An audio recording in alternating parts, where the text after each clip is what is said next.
ಮೋಜು ಮಸ್ತಿಗೆ ಹಣಕ್ಕಾಗಿ ಅಡ್ಡದಾರಿ ಹಿಡಿದಿದೆ ಇಲ್ಲೊಂದು ಲವ್ ಬರ್ಡ್ಸ್ ಜೋಡಿ. ಕೆಲಸ ಕೊಡಿಸೋದಾಗಿ ಹಣ ಪಡೆದು ವಂಚನೆ ಮಾಡಿದ್ದಾರೆ ಎನ್ನುವ ಗಂಭೀರ ಆರೋಪ ಈ ಇಬ್ಬರ ಮೇಲಿದೆ. ಕಾರಣ ಮೋಜು ಮಸ್ತಿಗಾಗಿ ಅಡ್ಡದಾರಿಯಿಂದ ಹಣ ಸಂಪಾದನೆ ಮಾಡೋಕೆ ಕೆಲಸ ಕೊಡಿಸ್ತೀವಿ ಅಂತ ಹಣ ಪಡೆದು ವಂಚನೆ ಮಾಡಿದ್ದಾರೆ. ಚಿಕ್ಕಬಳ್ಳಾಪುರದಲ್ಲಿ ಪ್ರೇಮಿಗಳಿಂದ ನಡೀತಾ ಹಾಗಾದ್ರೆ ಈ ಮಹಾ ಮೋಸ. ನನ್ನ ಬಾಯ್ ಫ್ರೆಂಡ್ ಒಂದು ಕಂಪನಿಯ ಸಿಇಒ ಅಂತ ಈ ಪ್ರಿಯತಮೆ ಎಲ್ಲ ಕಡೆ ಹೇಳ್ಕೊಂಡು ಓಡಾಡ್ತಾ ಇದ್ಲ. ಕಂಪನಿಯಲ್ಲಿ ಕೆಲಸ ಕೊಡಿಸೋದಾಗಿ 5 ಲಕ್ಷ ರೂಪಾಯಿ ಪಡೆದು ವಂಚನೆ ಮಾಡಿದ್ದಾರೆ ಎನ್ನುವ ಗಂಭೀರ ಆರೋಪ ಇದೆ. ಈಗ ವಂಚನೆಗೆ ಒಳಗಾದಂತವರು ಆರೋಪ ಮಾಡ್ತಾ ಇರೋದು ಚಿಕ್ಕಬಳ್ಳಾಪುರದ ಅನುಷಾ, ಶಿಡ್ಲಘಟ್ಟದ ಅರುಣ್ ಮೇಲೆ ಈ ಗಂಭೀರ ಆರೋಪ ಇದೆ. ತನ್ನ ಸ್ನೇಹಿತರ ಬಳಿ ಲಕ್ಷ ಹಣ ಪಿಕ್ಕಿದ್ದಂತಹ ಕಿಲಾಡಿ ಜೋಡಿ ಕೆಲಸ ಕೊಡಿಸ್ತೀವಿ ಅಂತ ಚಿಕ್ಕಬಳ್ಳಾಪುರ ಗ್ರಾಮಾಂತರ ಠಾಣೆಯಲ್ಲಿ ಈ ಸಂಬಂಧಪಟ್ಟಂಗೆ ಪ್ರಕರಣ ದಾಖಲಾಗಿದೆ. ದೂರು ನೀಡ್ತಾ ಇದ್ದಂತೆ ಅನುಷಾ ಜೊತೆಗೆ ಮದುವೆಗೆ ಅರುಣ್ ಕೂಡ ನಿರಾಕರಣೆ ತೋರುತ್ತಾ ಇದ್ದಾರಂತೆ. ಮತ್ತೊಂದು ಕಡೆ ಪ್ರತಿಭಾ ಹಾಗೂ ಹರ್ಷಿತಾ ಅನ್ನೋರಿಂದ ದೂರನ್ನು ಕೊಟ್ಟಿದ್ದಾರೆ. ದೂರು ದಾಖಲಾಗ್ತಾ ಇದ್ದಂಗೆ ಪ್ರಿಯತಮೆ ಜೊತೆಗೆ ನನಗೆ ಮದುವೆ ಬೇಡ ಅಂತ ಆತ ಅರುಣ್ ಹೇಳ್ತಾ ಇದ್ದಾನೆ. ಈ ದೂರಿನ ಬಳಿಕ 1 ವಾರ ಗಡುವನ್ನು ತೆಗೆದುಕೊಂಡಿದ್ದಾರೆ ಅನುಷಾ. ಹಣವನ್ನು ವಾಪಸ್ ಕೊಡ್ತೀವಿ, ಸೆಟಲ್ ಮಾಡ್ತೀವಿ ಅಂತ. ಕರ್ಕೊಂಡ್ಬಂದು ಸಾಲ ಮಾಡ್ತೀಯಾ, ನೀವು ಕೊಡ್ತೀವಿ. ನಿನ್ನ ಅಕೌಂಟ್ ಹಾಕ್ಸ್ಕೊಂಡು ಖರ್ಚು ಮಾಡ್ಕೊಂಡಾಗ ನಾನು ಖರ್ಚು ಮಾಡಿಲ್ಲ. ನಾನು 1 ರೂಪಾಯಿ ಅಮೌಂಟ್ ಖರ್ಚು ಮಾಡಿಲ್ಲ. ಯಾರು ಕಳಿಸಿದ್ಯಾ? ನಾವು ಸಾಲ ಮಾಡಿದ್ವಿ ಸರ್. ನಾನು ಕಷ್ಟಪಟ್ಟು ದುಡಿಯೋಕೆ ನಾನು ಕೊಡಲ್ಲ. ಬೇಕಾದ್ರೆ ಕೇಸ್ ಆಗ್ಲಿ ಬಿಡಿ, ನಾನು ಇವತ್ತು ದುಡ್ಡು ಸೆಟಲ್ಮೆಂಟ್ ಮಾಡಿ ಇಲ್ಲ ಕಾರ್ ತಗೊಂಡು ನಿಮ್ಮ ಪೊಲೀಸ್ ಸ್ಟೇಷನ್ ಅಲ್ಲಿ ಇಟ್ಕೊಳ್ಳಿ ಸರ್. ದುಡ್ಡು ಕೊಡಲ್ಲ, ನಾವು ಕಾರ್ ಕೊಡಲ್ಲ. ಡೌನ್ ಪೇಮೆಂಟ್ ಮಾಡಿದ್ದಾರೆ 2 ಲಕ್ಷ. ಯಾಕೆ ಕೊಡ್ಬೇಕು? ಯಾಕೆ ಕೊಡ್ಬೇಕಂದ್ರೆ ನಾನು ದುಡ್ಡಲ್ಲಿ ತಗೊಂಡು ಡೀಟೇಲ್ಸ್ ಕೊಡ್ತಾರೆ ನಮ್ಮ ಪ್ರತಿನಿಧಿ ದತ್ತಾತ್ರೇಯ ಸಂಪರ್ಕದಲ್ಲಿದ್ದಾರೆ. ದತ್ತಾತ್ರೇಯ, ಹಣ ಅಂದ್ರೆ ಹೆಣ ಕೂಡ ಬಾಯ್ ಬಿಡೋ ಕಾಲ ಇದು. ಹಣ ಅಂದ್ರೆ ಸಂಬಂಧಗಳು, ಫ್ರೆಂಡ್ಸು ಯಾವುದು ಲೆಕ್ಕಕ್ಕೆ ಬರೋದಿಲ್ಲ. ಆಮೇಲೆ ಈ ಅನುಷಾ ಅನ್ನುವಂತಹ ಮಹಿಳೆ ಏನಿದ್ದಾಳೆ, ಯುವತಿಯೇನಿದ್ದಾಳೆ, ಸುಳ್ಳು ಹೇಳಿ ಪೀಕಿರುವಂಥದ್ದು. ಆತನಿಗೆ ಯಾವುದು ವಿಚಾರ ಗೊತ್ತಿರಲಿಲ್ವಾ? ಆತ ಯಾವ ಕಾರಣಕ್ಕಾಗೀಗ ಆಕೆ ಜೊತೆಗೆ ಮದುವೆ ಬೇಡ, ಸಂಬಂಧ ಬೇಡ ಅಂತ ನಿಂತ್ಕೊಂಡಿದ್ದಾನೆ? ಏನಾಗಿದೆ? ಅರುಣ್, ಮುಖ್ಯವಾಗಿ ಯಾಕಂದ್ರೆ ಹಣ ಅಂದ್ರೆ ಹೆಣ ಕೂಡ ಬಾಯಿ ಬಿಡುತ್ತೆ ಎಂಬುದು ಸತ್ಯದ ಮಾತು ಎಂಬುದು ಈಗ ಸಾಬೀತಾಗಿರುವಂತದ್ದು. ಸದ್ಯ ಈ ವಿಚಾರಕ್ಕೆ ಸಂಬಂಧಿಸಿದಂತೆ ಈಗ ಚಿಕ್ಕಬಳ್ಳಾಪುರದಲ್ಲಿ ನಡೆದಂತಹ ಘಟನೆ ಪ್ರತ್ಯಕ್ಷ ಉದಾಹರಣೆ ಎನ್ಬಹುದು. ಯಾಕಂದ್ರೆ ಈ ದೃಶ್ಯಗಳಲ್ಲಿ ನೋಡ್ತಾ ಇರುವಂತಹ ಅರುಣ್ ಹಾಗೂ ಅನುಷಾ ಎಂಬರು ಸಹಜ ಪ್ರೇಮಿಗಳಾಗಿರ್ತಾರೆ. ಸೊ ಅನುಷಾ ಅವರಿಗೆ ಕಾಲೇಜಿನಲ್ಲಿ ಒಂದು ಸ್ನೇಹಿತರು ಪರಿಚಯ ಆಗ್ತಾರೆ. ಈ ಸ್ನೇಹಿತರಿಗೆ ಒಂದು ಮಾತನ್ನ ಹೇಳ್ತಾರೆ, ನನಗೆ ನನ್ನ ಬಾಯ್ ಫ್ರೆಂಡ್ ಒಬ್ರು ಖಾಸಗಿ ಒಂದು ಕಂಪನಿಗೆ ಸಿಇಒ ಆಗಿರ್ತಾರೆ. ಸೊ ಅವ್ರಿಗೆ ಒಂದು ಹಣವನ್ನ ಕೊಟ್ರೆ ನಿಮ್ಗೆ ಒಂದು ಒಳ್ಳೆ ಕೆಲಸವನ್ನ ಕೊಡ್ತಾರೆ, ಒಳ್ಳೆ ಸಂಬಳ ಕೂಡ ಸಿಗುತ್ತೆ ಅಂತ ಒಂದು ಆಮಿಷವನ್ನು ಸಹ ತೋರಿಸಿರ್ತಾರೆ.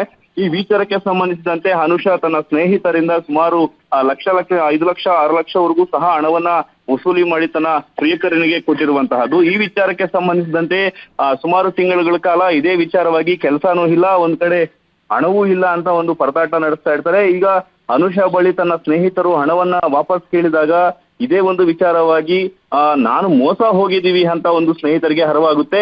ಈ ಮೋಸ ಹೋಗಿದ್ದೀನಿ ಅಂತ ಗೊತ್ತಾದ ಬಳಿಕ ಅನುಷಾನನ್ನ ನನಗೆ ಹಣ ಕೊಡಿ, ನಾನು ಸಹ ಸಾಲ ಮಾಡಿ. ದತ್ತಾತ್ರೇಯ ಸಂಪರ್ಕದಲ್ಲಿ ಮಾತನಾಡಿಸ್ತೇನೆ ನಿಮ್ಮನ್ನ. ಈ ವಿಚಾರಕ್ಕೆ ಸಂಬಂಧಪಟ್ಟಂಗೆ ಮಾತನಾಡೋದಕ್ಕೆ ವಂಚನೆಗೆ ಒಳಗಾದಂತಹ ಪ್ರತಿಭಾ ಅವರು ಸಂಪರ್ಕದಲ್ಲಿದ್ದಾರೆ. ಮೇಡಮ್ ನಮಸ್ಕಾರ.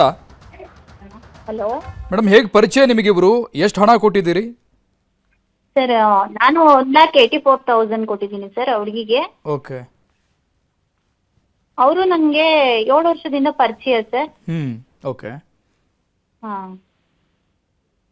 ನಿಮ್ ಕಾಲೇಜ್ ಮೇಟಾ ಇವರು? ಇಲ್ಲ ಸರ್, ಹೌದು ಸರ್. ಏನಂತ ಹೇಳಿದ್ರು? ನನ್ ಸೀನಿಯರ್ ಆಗ್ಬೇಕು. ಬಂದು ಲಾಂಗ್ ಟರ್ಮ್ ಜಾಯಿನ್ ಆಗಿರೋದು ಸರ್ ನಾನು. ಸರಿ ಸರ್. ಅಲ್ಲ, ಏನಂತ ಹೇಳಿದ್ರು ನಿಮಗೆ? ಹಣ ಕೊಟ್ಟಿದ್ದು ಯಾವ ಕಾರಣಕ್ಕೆ?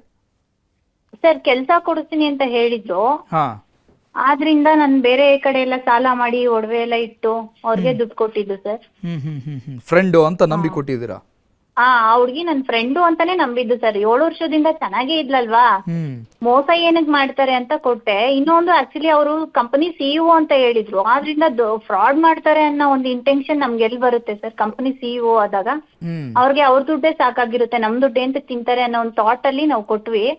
ಬಟ್ ನಾನು ಆ ಹುಡ್ಗಿ ಫ್ರಾಡ್ ಮಾಡಿದಾಳೆ ಅಂತ ಎಲ್ಲೂ ಹೇಳ್ತಿಲ್ಲ, ನಮ್ ದುಡ್ಡು ಕೊಡ್ಸಿ ಅಂತ ಕೇಳ್ತಿದೀನಿ ಸರ್ ಆ ಹುಡ್ಗಿಗೂನು. ಓಕೆ. ಈಗ ನೀವು ಅವ್ರನ್ನ ಭೇಟಿ ಆಗಿದ್ರಾ? ಯಾವಾಗಾದ್ರೂ ಹಣ ಕೊಡಿ ಅಂತ ಕೇಳ್ಕೊಂಡ್ರಾ? ಏನ್ ಹೇಳಿದ್ರು ಆಗ? ಹೌದು ಸರ್ ಕೇಳಿದೀನಿ, ನನಗೆ ಗೊತ್ತಿಲ್ಲ, ನನಗೆ ಕೊಟ್ಟೇ ಇಲ್ಲ ನೀವು ಅಂತ ಹೇಳಿದ್ರು ಸರ್. ಆದ್ರಿಂದಾನೇ ನಾನು ಅವ್ರ ಮೇಲೇನೆ ಕಂಪ್ಲೇಂಟ್ ಇಶ್ಯೂ ಮಾಡಿದ್ದು ಸರ್. ಅಲ್ಲ ಈಗ ನೀವು ಹಣ ಯಾವ ರೀತಿ ಕೊಟ್ಟಿರೋದು? ಬೈ ಹ್ಯಾಂಡ್ ಕೊಟ್ಟಿದ್ದೀರಾ? ಸರ್ ಎಲ್ಲ ಫೋನ್ ಪೇ ಮಾಡಿದ್ದೀನಿ ಸರ್. ನನ್ನ ಜೊತೆ ಇನ್ನೊಬ್ಬ ಹುಡುಗಿ ಅವಳ ಫ್ರೆಂಡೇ ಸರ್. ಆ ಹುಡುಗಿದು 2 ಲಕ್ಷ ಈಸ್ಕೊಂಡಿದಾರಂತೆ ಹ್ಯಾಂಡ್ ಕ್ಯಾಶ್ ಸರ್. ಅಲ್ಲ ನಿಮ್ಮ ಹತ್ರ ಪ್ರೂಫ್ ಇದೆ ಅಲ್ಲ ಈಗ ಟ್ರಾನ್ಸಾಕ್ಷನ್ ಮಾಡಿ? ನನ್ನ ಹತ್ರ ಎಲ್ಲ ಪ್ರೂಫ್ ಇದೆ ಸರ್. ನನ್ನ ಪ್ರತಿಯೊಂದನು ಅಪ್ ಟು ಡೇಟ್ ಅವ್ರಿಗೆ ನಿಮಗೆ ಏನ್ ಅನ್ನಿಸ್ತಾ ಇದೆ? ಅವರು ವಾಪಸ್ ಕೊಡಬಾರ್ದು ಅನ್ನೋ ಕಾರಣಕ್ಕೆ ನೀವೆಲ್ಲ ಕೊಟ್ಟಿದ್ರಿ ಅಂತ ಹೇಳ್ತಾ ಇದ್ದಾರಾ ಸರ್? ಅವರು ವಾಪಸ್ ಕೊಡಬಾರ್ದು ಅನ್ನೋ ಕಾರಣಕ್ಕೇನೆ ನಂಗೆ ನೀವು ಹಣನೇ ಕೊಟ್ಟಿಲ್ಲ ಅಂತ ಹೇಳ್ತಾ ಇದ್ದಾರಾ ಅಂತ? ಇಷ್ಟೆಲ್ಲ ಪ್ರೂಫ್ ಇದ್ರೂ ಕೂಡ ಅದು ಏನೋ ಗೊತ್ತಿಲ್ಲ ಸರ್, ಅದು ಅವ್ರವ್ರ ಮನಸ್ಥಿತಿಗೆ ಸಂಬಂಧಪಟ್ಟಿರೋದು. ಬಟ್ ನಾವೇನಂದ್ರೆ ನಮ್ಗೆ ದುಡ್ಡು ಕೊಡಿ ಅಂತ, ನ್ಯಾಯ ಕೊಡ್ಸಿ ಅಂತ ಕೇಳ್ತಾ ಇದೀವಿ ಅಷ್ಟೇ ಸರ್. ಯಾವಾಗಿಂದ ಕೊಟ್ಟಿದ್ದೀರಾ ಪ್ರತಿಭಾ ಅವ್ರೆ ಹಣ? ಸರ್ ಇದು ಯಾವಾಗಿಂದ ಸ್ಟಾರ್ಟ್ ಆಗಿದ್ದು? ಹಣ ಕೊಡಕ್ ಸ್ಟಾರ್ಟ್ ಮಾಡಿದ್ದು ಯಾವಾಗಿಂದ ತಾವು? ಸರ್ ಸೆಪ್ಟೆಂಬರ್ ಇಂದ ಸ್ಟಾರ್ಟ್ ಆಗಿರೋದು ಸರ್. ಸೆಪ್ಟೆಂಬರ್ ಅಕ್ಟೋಬರ್ ಇಂದ ಸ್ಟಾರ್ಟ್ ಆಗಿರೋದು. 3 ತಿಂಗಳಲ್ಲಿ 80,000ಕ್ಕಿಂತ ಜಾಸ್ತಿ ಕೊಟ್ಟಿದ್ದೀರಾ? ಇಲ್ಲ ಸರ್, 1,84,000. ಓ ಹೌದಾ?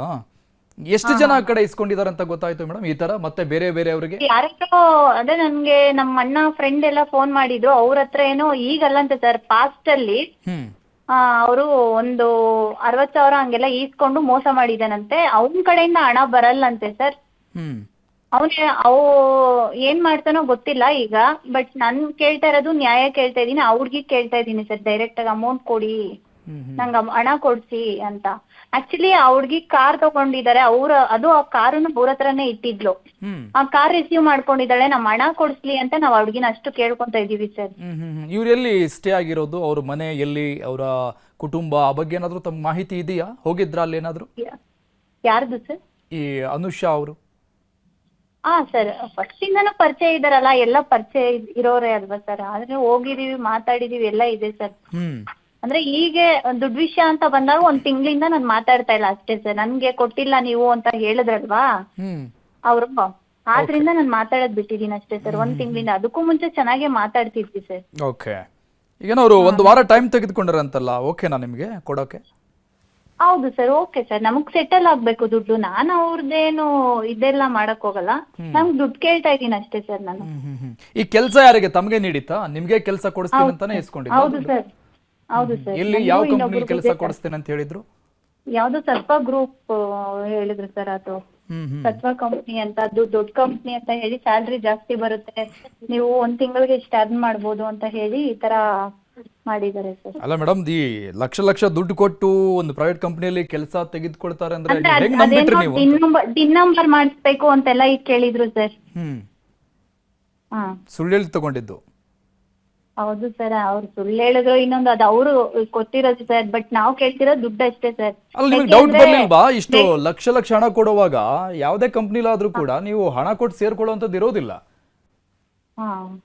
ಅಲ್ವಾ? ನಿಮಗೆ ಡೌಟ್ ಬರ್ಲಿಲ್ವಾ ದುಡ್ಡು ಕೊಡುವಾಗ? ಸಿಚುವೇಶನ್ ಹಂಗೆ ಕ್ರಿಯೇಟ್ ಮಾಡ್ಬಿಟ್ಟಿದ್ದ ಸರ್.